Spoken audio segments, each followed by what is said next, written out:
Olá, tudo bem? Tá começando mais um Eu Te Explico e que bom contar com sua companhia. Nosso podcast do G1 Bahia quer te ajudar sempre a entender os assuntos que mais impactam a sua vida. E nesse episódio a gente vai falar sobre um tema que muita gente ainda evita, o câncer de próstata. Novembro é o mês do Novembro Azul, um período dedicado à prevenção, ao diagnóstico precoce e principalmente a conversar abertamente sobre a saúde dos homens e das pessoas com próstata. E a gente está aqui para poder descortinar tudo isso. E a mulherada que está ouvindo também é super bem-vinda, viu? Então vamos juntos? Aumenta aí um pouco o volume e vem, que está começando o Eu Te Explico.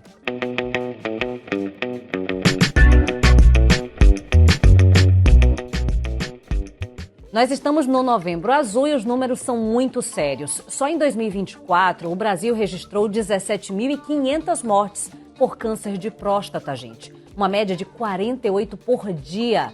E o INCA, que é o Instituto Nacional do Câncer, estima que 71 mil novos casos devem surgir até o fim de 2025. Um dos principais problemas é o medo, aliado à falta de informação. Isso atrasa muito o diagnóstico, atrapalha o tratamento. E para poder entender todo esse cenário, a gente convidou aqui o Dr. Lucas Teixeira, que é professor de urologia da Universidade Federal da Bahia e cirurgião robótico. Bem-vindo, doutor. Obrigado, é um prazer estar aqui com você, Camila, e com todas as pessoas escutando, ouvindo a gente e tirar a dúvida no Eu Te Explico, isso é muito bom. Doutor, a gente já começou falando aqui dos dados que são alarmantes e há um registro de aumento de 32% em pessoas mais jovens, 49 anos, já com casos de câncer. É verdade, a gente observa isso, um aumento. A gente tenta explicar, né? Uma das coisas é que a gente acha que as pessoas têm ido mais ao médico. Isso é fruto da informação, exatamente da imprensa, né, da mídia que tem avisado, alertado as pessoas com uma série de programas e também do próprio Novembro Azul que alerta as pessoas a irem. Então, acredita-se que muito desse diagnóstico seja pela ida dos pacientes, fazendo exames, se preocupando um pouco mais e dando esse diagnóstico um pouco mais precoce. Não é que esteja incidindo mais nos mais jovens, é porque agora, com mais acesso a diagnóstico, a procura também tem aumentado. Exatamente.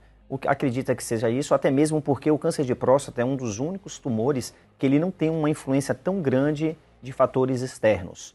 Eu costumo dizer que a pessoa ele pode fazer tudo direitinho, ele pode não ser tabagista, fazer atividade física, mas ele acaba, se ele tiver que desenvolver, ele vai desenvolver o câncer de próstata. É mais ou menos como o câncer de mama. Somente por ter mama já é uma condição de risco, é o mesmo em relação à próstata. Exatamente. A gente tem os dois principais fatores do câncer de próstata, são a idade. Quanto mais idoso, maior a chance da pessoa ter um câncer de próstata. Por isso que seu pico é depois dos 65 anos de idade. E são os fatores genéticos hereditários, que também ali está uma incidência muito forte. Ou seja, parentes de primeiro grau, pai, irmão, aumenta a chance de 2 vezes. Se o seu parente, isso é importante, tiver um câncer de próstata antes dos 60, 55 anos de idade, aumenta a chance dos filhos, irmãos terem câncer de próstata. E a etnia. A etnia negra está mais sujeita também a ter o câncer de próstata. E tem até uma correlação com o câncer de mama também?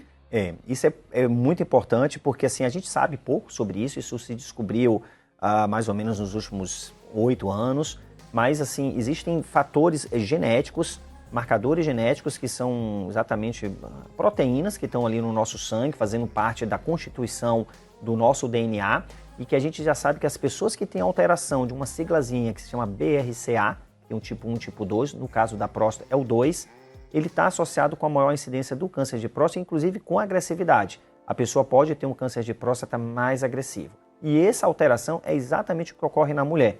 Então, as mulheres que têm câncer de mama e têm essa alteração, não são todas, mas que têm essa alteração no BRCA, principalmente o 2, isso aumenta a chance do homem, de parente, né, de primeiro grau, também ter algum tipo dessa alteração do câncer de próstata.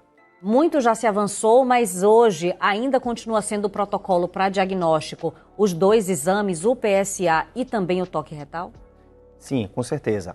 Os 2 exames eles acabam sendo importantes, realizar os exames, mas o valor preditivo positivo de um desses exames descobrir isoladamente o câncer de próstata não é muito alto, é cerca de 40% a 45%. Então você tem que juntar esses 2 exames, que isso vai aumentar esse valor preditivo positivo até 80%, 85%. Mas mesmo assim, o urologista ele tem que juntar alguns fatores, como por exemplo, a elevação do PSA, a relação do PSA livre sobre total, o próprio toque, e aí ele vai conseguir ter uma suspeita do câncer de próstata. Mas esses exames, eles não dão o diagnóstico do câncer de próstata. Quem dá o diagnóstico mesmo é a biópsia da próstata. Porque percebendo essa alteração, aí parte-se para uma punção, seria isso? Perfeito.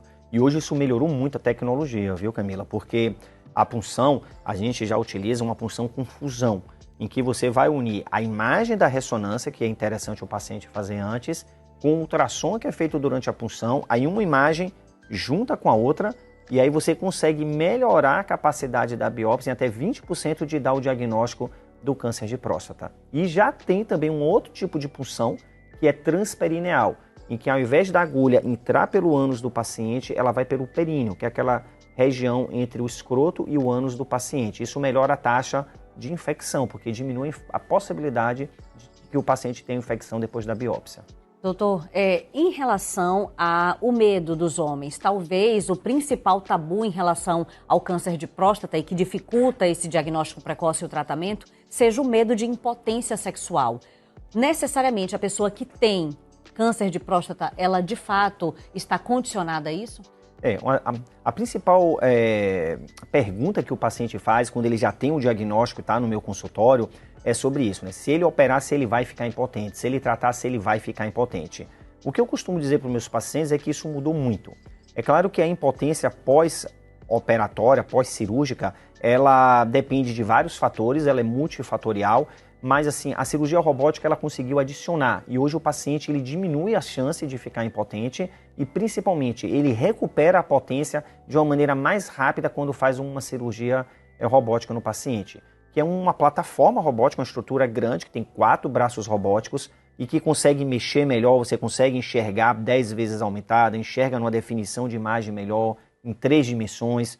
O médico, eu opero a mais ou menos 2, 3 metros de distância do paciente, controlando essa plataforma robótica com minhas mãos e os meus pés, e eu fico tipo num cockpit, um controle central, em que eu faço todas essas funções, e o robô ele é completamente dependente da minha vontade e do que eu estou acionando para ele fazer. Então isso melhora a parte da potência, você consegue preservar melhor os nervos da preservação. E com o entendimento anatômico, a depender do paciente, até mesmo possível fazer uma cirurgia de ultrapreservação dos nervos da ereção, que melhora ainda mais.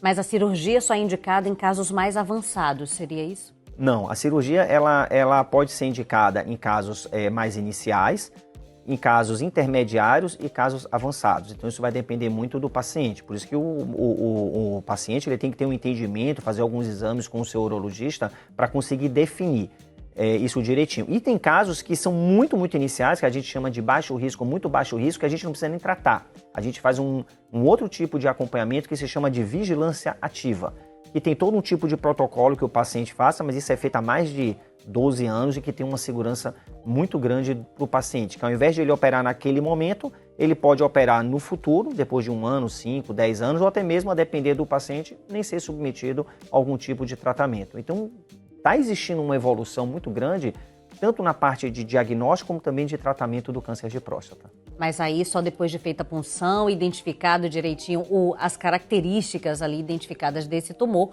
para poder garantir que essa vigilância ativa seja eficaz. Exatamente. E tudo isso, Camila, começa exatamente o que a gente começou a nossa conversa, que é a prevenção.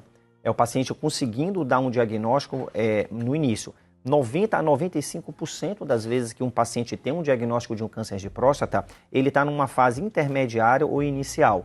E nessa fase inicial e intermediária é que você consegue agir, tanto fazendo uma vigilância ativa, como também podendo fazer uma radioterapia de menor radiação e também podendo fazer essa cirurgia robótica, que é o que eu mais realizo, de cirurgias mais preservadoras da ereção, da continência urinária ou até mesmo, a depender do caso, ultrapreservadoras na continência e também na potência sexual. Essa cirurgia robótica é uma realidade na Bahia também para pacientes do SUS? A gente ainda está caminhando nisso, né? Existe uma série de esforços. Eu trabalho em um dos hospitais aqui do SUS, que é o Hospital das Clínicas, que eu ensino lá, como vocês viram, foi anunciado. E a gente não tem lá, e na Bahia ainda não tem a cirurgia robótica no SUS. Apesar de que no Brasil a gente já tem a cirurgia robótica a nível do SUS no Brasil. Não só na área da urologia, como também em outras áreas. a gente vem caminhando, conversando para ver, quem sabe aí no futuro a gente consiga ter uma cirurgia robótica que consiga ofertar os pacientes também do SUS para que eles consigam ter esse acesso a essa tecnologia que as outras pessoas têm, é justo que eles também tenham. Com certeza. Doutor, em relação ao recado principal nesse Novembro Azul, a partir de qual idade tem que começar esse rastreio? O recado é para que todos vocês que estão escutando a gente, né, ou então informem as outras pessoas também, aos homens, em que vocês frequentem o seu urologista. Aquelas pessoas que não têm história familiar de câncer de próstata, vocês comecem aí a partir dos 50 anos. E aquelas pessoas que são etnia negra, que têm etnia negra e que têm parente de primeiro grau, que vocês comecem aí a partir dos 45 anos.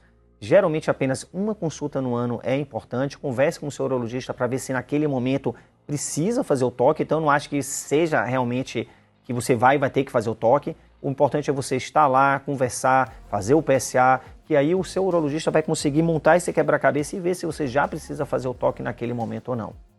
Muito obrigada, viu? Conversamos aqui com o Dr. Lucas Teixeira, que é urologista, professor da Universidade Federal da Bahia e também especialista em cirurgia robótica. Sucesso, viu? Muito obrigado, é um prazer estar aqui com vocês.